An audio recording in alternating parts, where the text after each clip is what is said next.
भैया। अरे बहन, तू यहाँ क्यों आई है? तुझे पता है ना कि मुझे पसंद नहीं है तू मेरे काम की जगह पे आए। अगर बॉस ने तुझे देख लिया तो बड़ा गुस्सा करेगा। भैया आपको पता है आपकी बहन कलेक्टर बन गई है। क्या? बहन तू कलेक्टर बन गई? तू सच बोल रही है ना? हाँ हाँ भैया, मैं बिल्कुल सच बोल रही हूँ। और इस फाइल में ना मेरा ज्वाइनिंग लेटर भी है, एक बार आप खुद देखिए।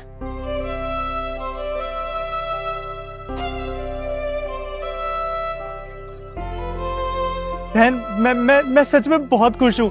तू कलेक्टर बन गई, जैसा तूने सोचा था। तूने अपने सपने को है ना पा ही लिया। अब एक काम कर, तू इसे पकड़ और जल्दी से घर जा और जाकर मंदिर में प्रसाद चढ़ा दियो। भगवान की कृपा हुई है। भैया मैं अकेले क्यों जाऊँ मंदिर, आप साथ चलिए, मैं आपके साथ जाऊंगी। बहन मन तो मेरा भी बहुत है तेरे साथ मंदिर जाने का, लेकिन तुझे पता है ना ये सारा का सारा बदरपुर मुझे शाम होने से पहले ट्रक में लोड करना है।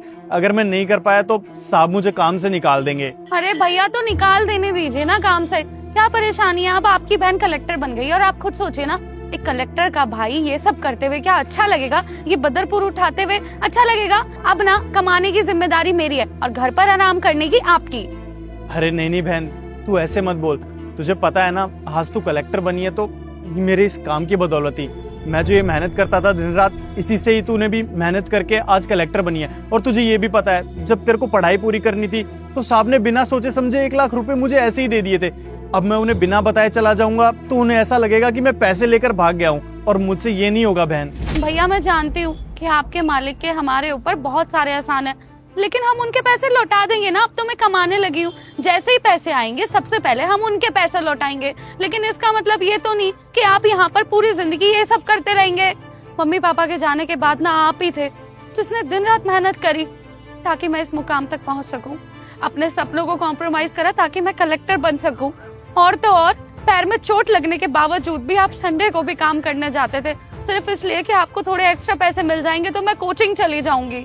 भैया अब आपने इतना सब कुछ किया है मेरे लिए, तो अब मेरी बारी है, मैं आपको कैसे ये सब करने दूं? आप चलिए मेरे साथ। बहन तू जो बोल रही है बिल्कुल ठीक बोल रही है, लेकिन तू एक बार मेरी स्थिति भी तो समझना। यहाँ काम ऐसे पड़ा है और मालिक तो तुझे पता ही है अकेले रहते हैं, उनका तो कोई है भी नहीं। और वे क्या सोचेंगे मेरे बारे में कि जब इसे जरूरत थी तो साहब साहब कहता था, पैसे मांग लेता था, और आज जब बहन कलेक्टर बन गई है तो ऐसे ही काम चोर कहीं का काम बीच में ही छोड़ के चला गया। इससे तो उनको यही लगेगा ना कि हम मतलबी और एहसान फरामोश है। बहन तू मेरी बात समझ, मुझे ये काम करना ही पड़ेगा, चाहे तू कलेक्टर बन गई हो चाहे नहीं। भैया आप एक बात बताइए, कौन ऐसा बच्चा है जो कामयाब होने के बाद अपने माँ बाप से, अपने घर वालों से ये काम करवाए? आपको पता है जब मैं कलेक्टर बनने का सपना देख रही थी, मेहनत कर रही थी, तो हर दिन मैं यही सोचा करती थी कि जिस दिन मैं कलेक्टर बन जाऊंगी उस दिन सबसे पहले आपका ये काम छुड़वाऊंगी। इसलिए भैया अब आप चलिए मेरे साथ, ये सारी बातों को छोड़िए। अरे तुम्हारी बहन बिल्कुल ठीक तो कह रही है साहब आप? अरे जब तुम्हारी बहन बोल रही है कि तुम्हें यहाँ पे काम नहीं करना तो कोई बात नहीं, जाओ तुम अपने घर। और हाँ, आपको वेरी वेरी कॉन्ग्रेचुलेशंस कि आप कलेक्टर बन गई हैं। Thank you so much sir. Sir आपसे एक रिक्वेस्ट है, आप मेरे भैया को समझाइए ना कि वो ये काम ना करे। आपको पता है जब मैं छोटी थी और भैया स्कूल जाते थे तो मुझे अच्छे से याद है कि मेरे पापा का सपना था मेरे भैया बड़े होके कलेक्टर बने। अब मेरे माँ बाप तो चल बसे, उसके बाद भैया ने खूब मेहनत करी और बस यही उम्मीद लगाई कि उनका ये सपना मैं पूरा कर दूं।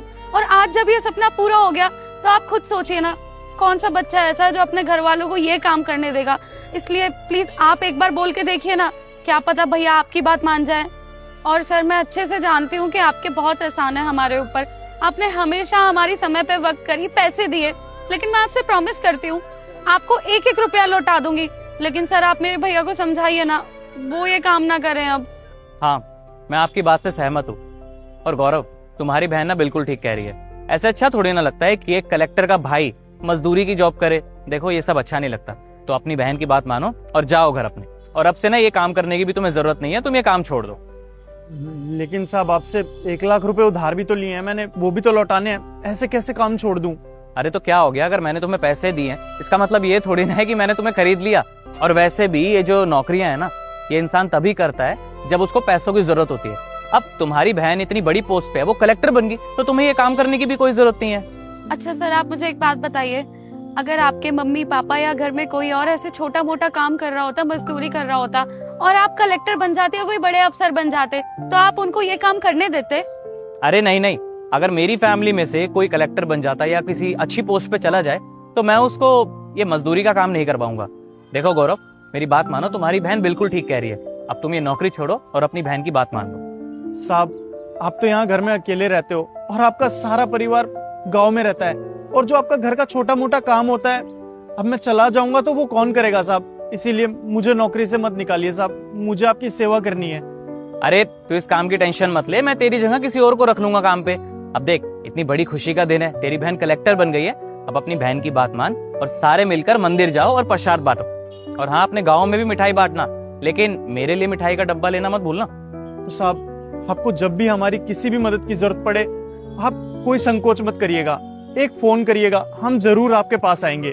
अच्छा ठीक है, अब ये सब बातें छोड़ो और जाओ खुशियां मनाओ, पार्टी वार्टी करो, तुम्हारी बहन कलेक्टर बन गई है। अब चले भैया।